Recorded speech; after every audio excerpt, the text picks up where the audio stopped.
Welcome to the Ask a Business Expert podcast. My name is Gordon Sheppard, and today on the show, we are interviewing Jade Alberts. Now, Jade is a founder of Peer Guidance, and what he does, he focuses on helping startups to move through the stages of angel investing and venture capital investing.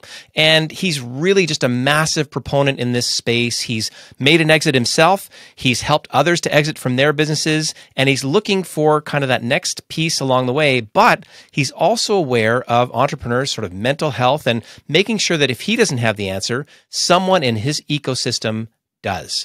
Now, we are lucky enough that he contributed an article to askabusinessexpert.com, and it's called "How Do I Get Startup Funding for My Business?" And in there, he goes through 6 terrific steps that you can, have as a takeaway that you can actually use to get startup funding in your business.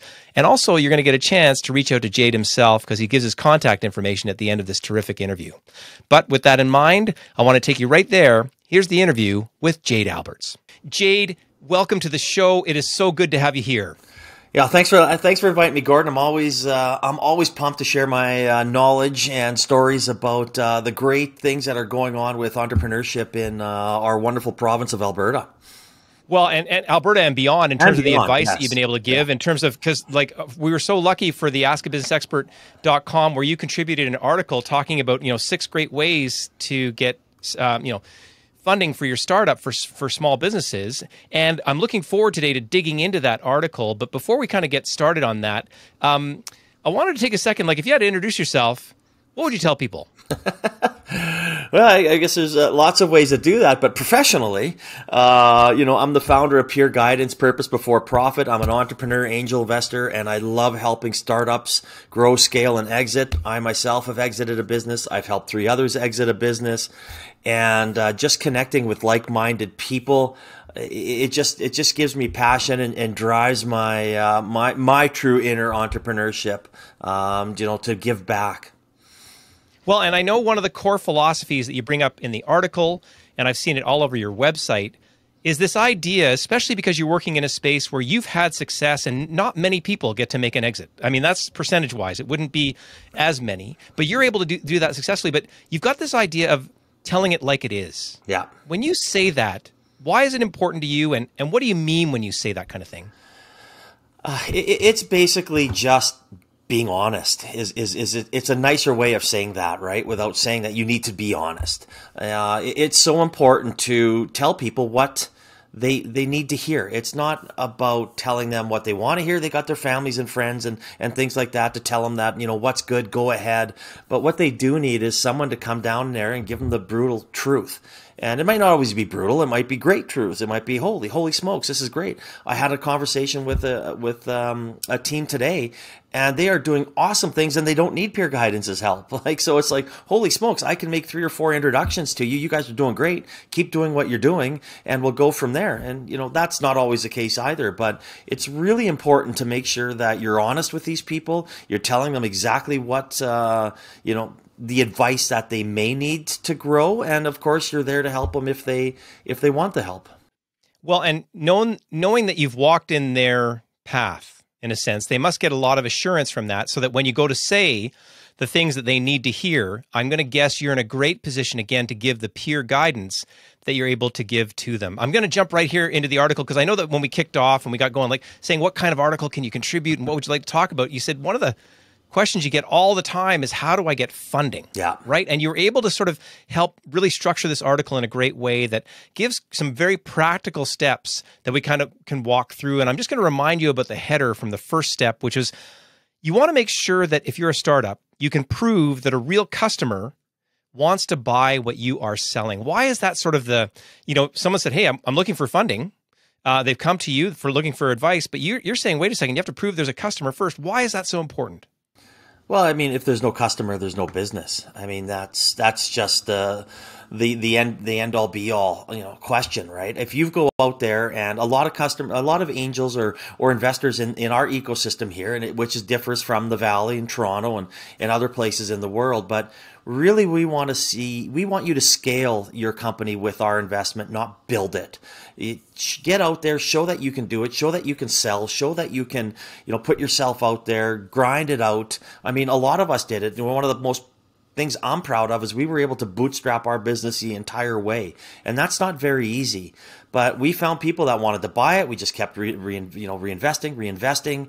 Not all companies want to do that. If you want to scale fast, that's where you need the investment. But if you've proven that somebody wants what you're selling, it is so much easier to get somebody to back you with the finances. And so I don't just get to watch an episode of Dragon's Den and show up with a good idea and just get some money? Well, you will, but you can see how some of those end on Dragon's Den. Oh, my goodness. The second step is don't ask for investment too early. Now, what do you mean when you say that in the article? Well, it's kind of the same concept. A lot of people get out there and say, oh, yeah, well, I'm good. Everybody else does it. They look and see, oh, this guy got investment or this guy got investment, and companies all over the world are getting investments. But if you spend too much time going out there, and it is important to go out there and network and introduce yourself, but if your first question is walking into seeing Jade or seeing Randy Thompson or Startup Team or whoever, Brian from Metiquity, and saying, yeah, I'm looking for money, can you help me? Well, I mean, I'm not interested in that. I want to learn more about you. I'm investing in you. Our investment's a 5 to 10 year type marriage. Like, it's a long-term thing. I want to know. And if that's all you're interested in our relationship, it's not that appealing to me. It's more of a one-way. So, focus on your business. If you come and show me that you've done that, not, growing your business, and you say, hey, I'm looking for advice. I need to scale. I'm looking for, some investment. How do I get investment? Would you be able to help me? Can I pitch to you? Those types of things, down the road a little bit, but you got to work in your business. You got to show us that you're there, and just asking for money isn't gonna open any doors for you. So you better make sure that you use your networking abilities to really ask for help before you ask for money. This makes total sense. And I think if that's the one piece that people took out of here, obviously when they're going to approach an angel or maybe even venture capital or whatever it is, we're starting to hear sort of both sides of the equation. And when you mention a 5 to 10 year relationship, why would you want to get married before you went on a date? We hear that frequently in terms of how things are going. I know the third point you make in your article rings so true for me because I've done the lone wolf thing just way too much. And only in the last couple of years have I really learned how to, reach out and ask for help. But I know you're a big fan of this kind of idea. Why do you think startups need to ask for help? Yeah, you're not alone. I mean, it's a journey, and not too many people make it by themselves. They have a good team around them, whether that's friends to start, and then of course then you add the people that you need to as you grow. But it's kind of like an idea. An idea is a starting point. And as soon as you ask yourself, Gordon, you'll give a couple points. You ask me, I'll give a couple points. You ask my wife, she'll give something. Then that idea turns into a potential business. And it's no difference when you're scaling. You start putting the right people in place. You start asking peer guidance, or you're going out to ask these investors saying, hey, can you introduce me to someone that knows how to scale a business? Or I need some help with financing. Can you introduce me to someone that can really work on my books? And again, that's how that relationship starts. And you don't need to do this alone. Everybody out there has solved your problem at one point. And chances are when you're out there networking and you're asking for this help, they're going to introduce you to the person that walked in your shoes already. And then that makes it so much less stressful. So, because I mean, being an entrepreneur is a roller coaster, as we all know, the ups and downs, the stresses. And anything that you can do and anybody that you can reach out to ask for help makes that journey so much more enjoyable. I think that makes total sense. It's actually the entire philosophy of what we're doing here at Ask a Business Expert. We know there's too much to do. We know you're good at what you do. How do we then surround you with that right team at the right time to get you the answers that you need to move forward in that moment? It's just, I'm so appreciative of your philosophy and completely agree with where that's going. Now, the other part is when people are thinking about asking for money, it can be pretty uncomfortable. Are investors accessible? I mean, in terms of what you're talking about here in the next step, it's this idea of actually being able to reach out to them. You mean I can just pick up the phone or walk up to them? Like, what do you mean when you say reach out to investors? Oh, yeah. I mean, it's just start emailing them. start local. And I said, there's lots out there. You reach out to Startup TNT, and then you'll be able to meet a lot of investors there. You come to a Thursday night networking event at with TNT, you'll meet other investors. You come to Founders Coffee Tuesday mornings, you'll meet investors, and that's how it's. You just need to do it and build that relationship slowly, as I mentioned before, because no one's just going to cut you a check. I mean, again, probably not in Alberta, and again, it differs in other markets. But when things are here, it is a relationship. So starting that relationship, as you said, your first date, you're not getting married before you go on your first date. So go in there, start to get with them, go for coffee, go for lunch. And the best thing about our ecosystem is it's very collaborative, and that puts a big, big smile on my face. And once you have somebody that likes you, believes in your business, believes in your vision, your scalability, and everything that comes around with it, chances are they're going to bring on other investors with them to get you more money, to give you more of a runway. So whether it be Thin Air, we'll work with Metiquity, with MTech, with TNT, and ARC, and the Hunter family, and Blue Sky. They all work together, and that's something that's great. So if someone knows that you've done a lot of the due diligence and you understand it, they each have their own criteria, but they will open more doors for you. And when an angel opens, when a VC gentleman phones and says, "Hey, I have this guy, we're going to invest. Do you want in on the deal?" Well, he's doing the work for you. He's your champion. So getting that relationship started early and is very, very important.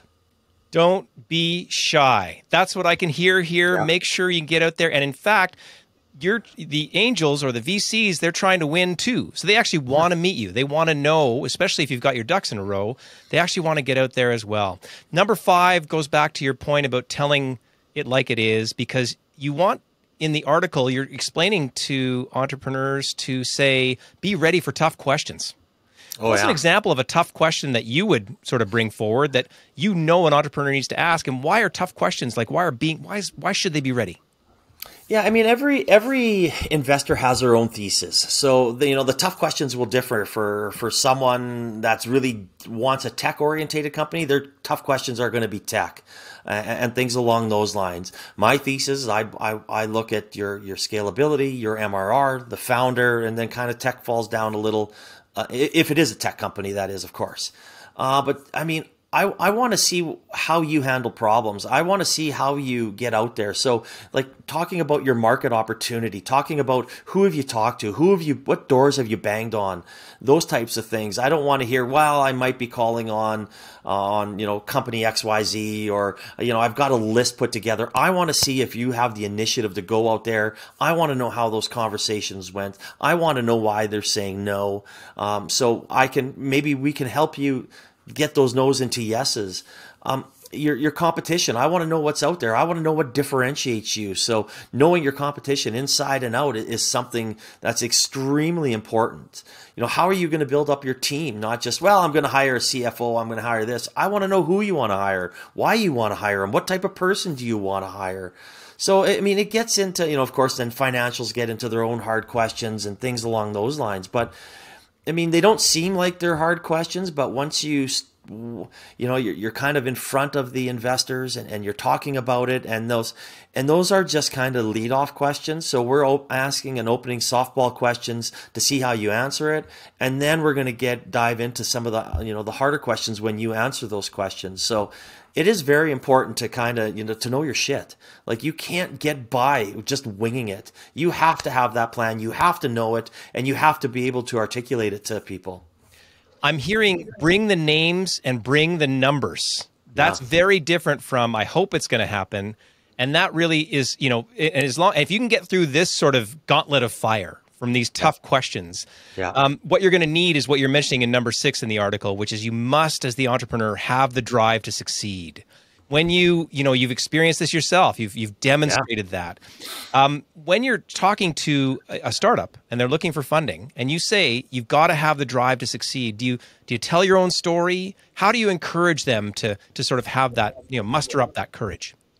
Yeah, I mean, they're investing in you, right? I mean, it's when people start a business, you are the brand and the brand is you. So if you can't go out there and articulate what you're going to sell, or go out there and sell, or be passionate about it, and it doesn't even have to be your full-time job. It could be a side of the desk thing to start. So many start there, but you know what? You're like, yeah, well, I have to run it like this because I have to pay my bills. I have to feed my kids. I have to pay my mortgage. Everybody understands that. You just can't dive in and give up your entire life. Some people do. And it's a little risky, but no one was going to chagrin that you're doing something as a side of desk, but this is my goal. I want to be here. I want to get to this point. So let's see your drive. Let's see, I'm spending, my 8 hours at work, spending, 3 hours with my family and kids and things like that, or whatever it is. And then I'm spending X amount of hours on my business, but my goal is to be here. I'm making these calls. I'm sending out these emails. I am there. I'm driven. I want to be there. We got to see the passion. I want to see the fire, because there's probably 700 startups in, I'm just going to use Alberta right now. Pretty much all of them are looking for funding. So if someone knocks on TNT's doors or Brian's doors or Edon's doors, what's going to differentiate? What's going to get you in? It's going to be you. They have to believe in you. So that is such a big part of what people invest in. That is super, super clear. And I think anybody that's just sort of even, again, taking that last minute out of what you just said, if they can take that alone to go forward, because really, I love that piece that you're saying, you are the brand, right? You're not known to anybody really in these early days. So, investors are investing in you. I mean, these are great tips. I know that people are going to be able to go to the askabusinessexpert.com blog, catch this article, by you as well. But people are also going to want to be able to maybe just see this and get directly in contact with you. So if they had to do that, what's the best way to get in touch? Oh man, I'm everywhere. You can email me. Our email is guidance@pureguidance.ca. Our website is pureguidance.ca. LinkedIn, obviously I'm all over LinkedIn with some of the things that we do, even Founders Coffee, that if you want a face-to-face, I'm a big face-to-face guy. We go every Tuesday, 7:30 a.m. at Red's Diner in Kensington. Startup TNT is Thursday nights. If you want to meet me in person, that's 6 p.m. on, at Briggs Diner in Calgary here on 10th. And again, I'm open. And I mean, even if it's just a talk, even if it's struggling, and you're spinning your tires, or even if your mental wellness isn't there, and things along those lines, please reach out. We're here to help. There's so many people that can help you. Even if I can't help you on the business side or the health side, I can guarantee you I know somebody that will. And that's what we're all about. We're a collaborative ecosystem. And I say it, asking for help is not a sign of weakness. So please reach out at any given time, and I will be there and hopefully introduce you or help you myself. Jade, your passion for this startup space is so clear. You're giving back in so many different ways. I know you've had your own success. People are going to get a lot out of this interview. Thank you so much for being on the show.